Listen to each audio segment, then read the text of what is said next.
Today on Investigate TV Plus, a vital resource disappearing at an alarming rate. I'm Tisha Powell. And I'm Lee Zurich. An in-depth look at the creative ways rural towns are fighting food deserts, all while bringing back a sense of community pride. It is a social gathering place. Hey Courtney, how are you? It is an economic driver. It is a key source of food, of healthy food. Plus, a decision changed her life forever. And I really was struggling with trying to navigate my life. But given a second chance, she's spreading a message of hope to help others. I love life. Life is wonderful. I truly see colors brighter. And two friends with an inspirational message are empowering women across the country to take charge of their health. We're very careful who we ask questions to because we want women to feel like they have evidence-based research to back up. In-depth stories that inform and inspire. You're watching Investigate TV Plus. Rural towns across the country are turning into food deserts as community grocery stores struggle to stay afloat. The most recent data from the U.S. Department of Agriculture finds nationwide more than 75 counties don't have a grocery store, and nearly half of those are in the Midwest and Great Plains. Experts say these closures are decreasing access to healthy foods and creating a loss of economic stability for the towns they once served. Reporter Kristen Crowley takes us to two communities where residents are working together to turn this troubling trend around. It's a sound so many of us take for granted. But for the people of Emerson, Nebraska, it's the sound of relief. This has been the best thing that's happened to Emerson. We shop here almost every day. It's so convenient and, and easy. For a town with a population of just over 800, Post 60 Market has become an oasis in what would otherwise be a food desert. Back in 2018, Emerson lost its only place to get fresh produce and meat within 20 miles. Everybody was pretty upset. I think it was really hard on the elderly in town. 4 long years later, in August of 2022, Post 60 Market opened its doors and cut the commute. We take pride in what we have. Brian Horak manages Post 60 Market, and he says if it weren't for community support, this place wouldn't exist. It's not an easy business to be in if you're a small town grocery store. For rural grocery stores around the country, that's becoming an all too common occurrence. The grocery business in general is a difficult one. It is a very low profit margin business. Ryle Carver is the program leader of Kansas State University's Rural Grocery Initiative. She's been tracking this trend around the country for years and says many small town grocery stores are becoming relics of the past. In rural stores, you have added challenges of declining population where there are just fewer people coming in the door, which means it's harder to keep up the historical level of sales. In rural Kansas alone, between 2008 and 2018, 105 grocery stores closed, and a new one did not reopen in more than half those communities. Carver says she's concerned because grocery stores are an anchor business in rural America. It is a social gathering place. Hey Courtney, how are you? It is an economic driver. It is a key source of food, of healthy food.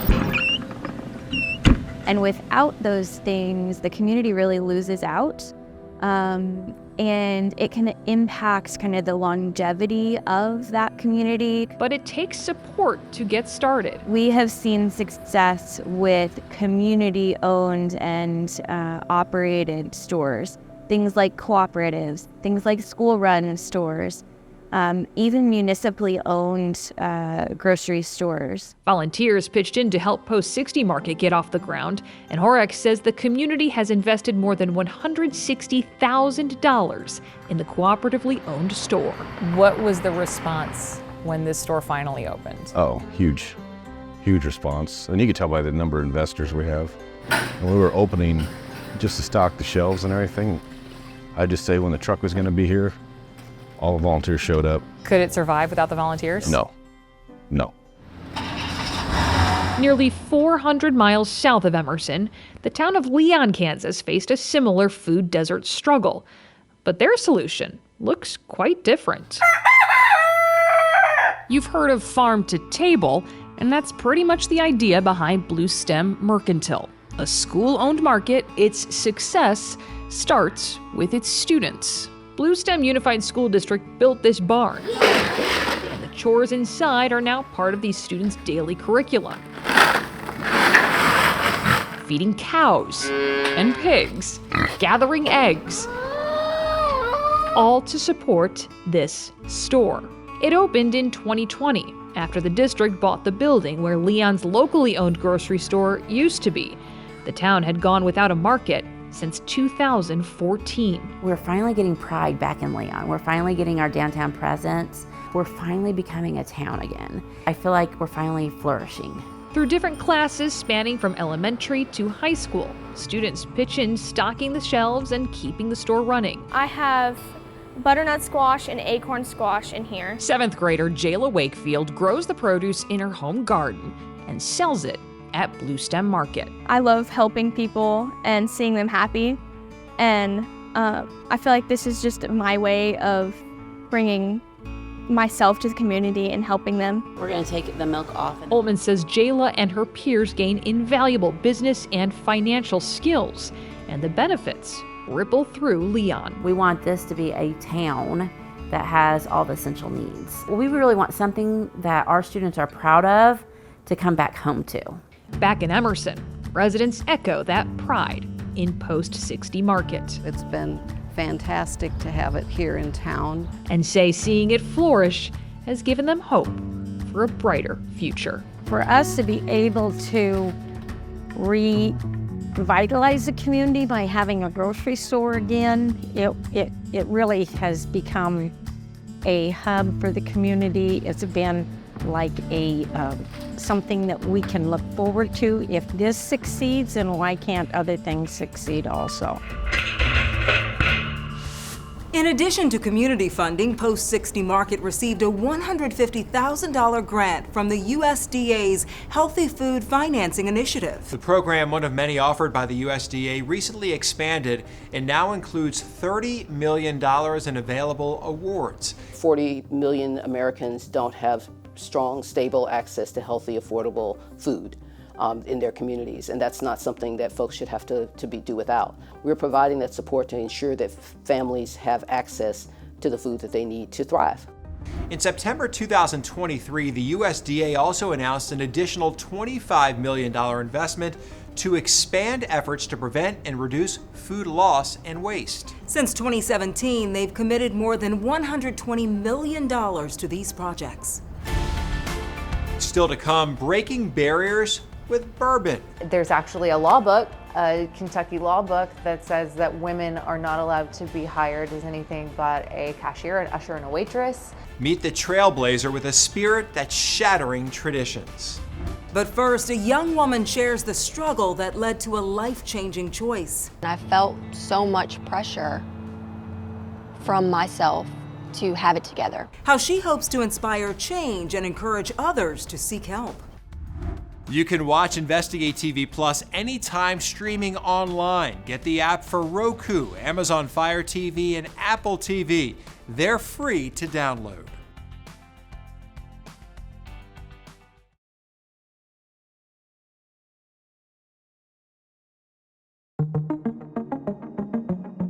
According to the National Alliance on Mental Illness, 1 in 10 people between the ages of 15 and 24 think about suicide. That means there are many opportunities to help save a life. If you or someone you know is struggling, support is available. Just call or text 988 to reach the Suicide in Crisis Lifeline. A Louisiana woman who survived suicide as a teenager is making it her mission to help others. Reporter Rob Messon shows us how she's trying to inspire others to seek help. She is living proof of not knowing what you've got until it's almost gone. I grew up to think that I needed to be pretty all the time, and I needed to be funny all the time, and I always needed to be the bubbly one and the happy one in the group, because that's where I received my validation. Emma Benoit was a high-achieving 16-year-old from the river parishes and seemed to have it all, a competitive cheerleader from a loving home. But inside, And I really was struggling with trying to navigate my life, and I felt so much pressure from myself to have it together. it happens every 11 minutes in the U.S. according to NAMI, the National Alliance on Mental Illness, and it almost happened to Emma. Oh my God! Oh my God! Please hurry! Never was a statistic. Where's my daughter's son? And I was really hopeless, and I made an attempt to take my life. I shot myself in the chest and gave myself a spinal cord injury as well as some cognitive challenges. Immediately after I pulled the trigger, I regretted my decision. Emma survived, but for the next 3 years she worked with physical therapists so she could once again walk. Now she travels the country, mostly by wheelchair, raising awareness about the factors leading to suicide that are seen and unseen and how to deal with them. There are resources out there. There are people out there who are willing and ready and able to listen to you and support you through what it is you're going through. And though help is available through organizations like NAMI, those who have suffered loss say it's important for each of us as individuals to really check on each other before it's too late. For Emma Benoit, the stigma of suicidal depression stood in the way of her seeking help. I think that's a part of the problem, that we don't let our feelings have a voice. And she wants to get the word out that as we all sort through life's challenges, there are those who care and want to help if you just pick up the phone. I love life. Life is wonderful. I truly see colors brighter. That sounds very cheesy, but it's true.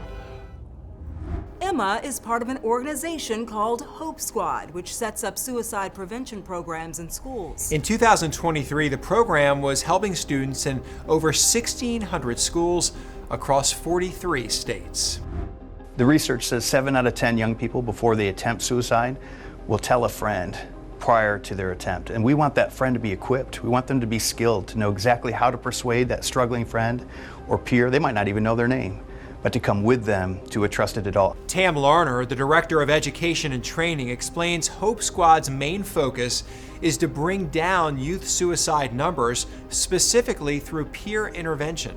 It's so important that we have a network of students who are looking out for each other and that are trained in how to convince their friend to come with them to get the important help that they need for their mental health.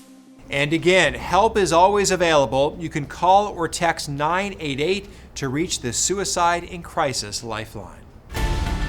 Coming up, support for women who face midlife changes. They think it is just them. A lot of people are scared of it and they're not comfortable. They're embarrassed. How a podcast is taking the taboo out of talking about menopause. Our in-depth coverage continues. You can get connected to Investigate TV Plus on all social media platforms.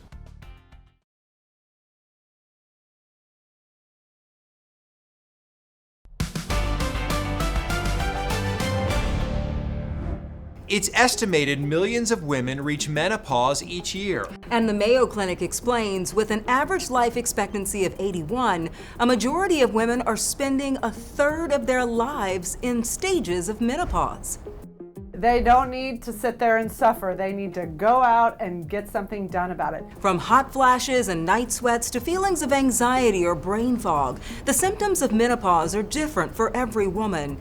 It typically begins around the age of 51, but some women can start perimenopause in their 40s. Sometimes it's as simple as starting a low-dose birth control pill to kind of ease that transition into menopause.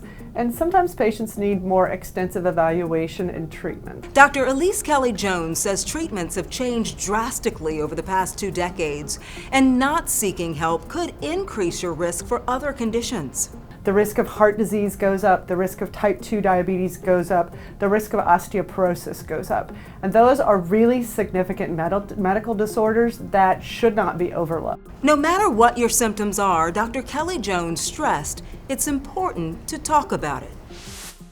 When it comes to dealing with menopause and all life throws at you, it always helps to have someone by your side. And 2 friends in Tennessee are offering support to women no matter where they live. Reporter Tracy Cornett shows us how they're encouraging others to talk about life's transitions. Welcome back to Hot Flashes and Cool Topics podcast. Podcasters Bridget Garrett and Colleen Rosenblum. Oh, it looked great. Share the facts of life for women in their prime. Today we have on one of our favorite people on the planet, Miss Mindy Cohn. The Franklin Friends met 4 years ago and connected over common concerns. Yes, menopause, but so many more, empty nesting and changing careers. They knew they weren't alone. So Bridge and I started chatting about, how hard could it be to start a podcast? Little did we know it's hard. Today, the Hot Flashes Cool Topics podcast is flourishing. We're over 300,000 downloads. We have, probably about 20,000 followers on our social media. We have a private Facebook for women that has over 4,500 alone. Today we're talking to Dr. Julianne Arena. Guests include celebrities and health experts certified by the North American Menopause Society. And we're very careful who we ask questions to because we want women to feel like they have evidence-based research to back up. Their goal is to encourage women to get the help that could change their lives from midlife to beyond. If you go to a doctor and they don't have the answers to your questions, don't feel guilty. Find another doctor. They're out there. Thank you so much for coming on today. We appreciate it. Hot flashes are the most common symptom of menopause, and medication may bring relief to women struggling with moderate to severe symptoms. In May of 2023, the FDA approved the once-a-day pill Veozah. It works to block a chemical in the brain that regulates body temperature, and it's an alternative to hormone replacement therapies that some women cannot take, such as breast cancer survivors or those with a history of strokes or blood clots. Up next, there's a brand of bourbon stirring up conversation in the industry. Nobody had ever considered before using white corn, white wheat, and a high percentage of barley together. We sit down with the owner who's trying to change more than just the ingredients. We have to be open to looking at diversity of how it's made, where it's made, who makes it.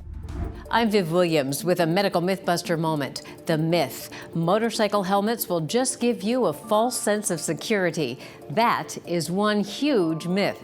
Experts at Vanderbilt University's multidisciplinary traumatic brain injury clinic note that wearing a helmet is the best thing riders can do to prevent brain injuries.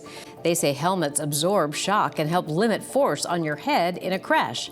Studies show riders wearing helmets in crashes have lower hospital bills and fewer long-term repercussions than riders who don't wear helmets. With this medical mythbuster, I'm Viv Williams.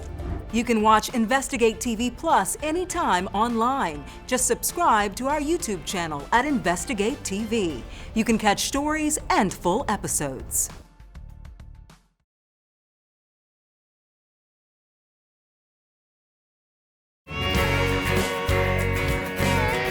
People think as a master distiller, assistant distiller, that we're sitting around sipping whiskey all day.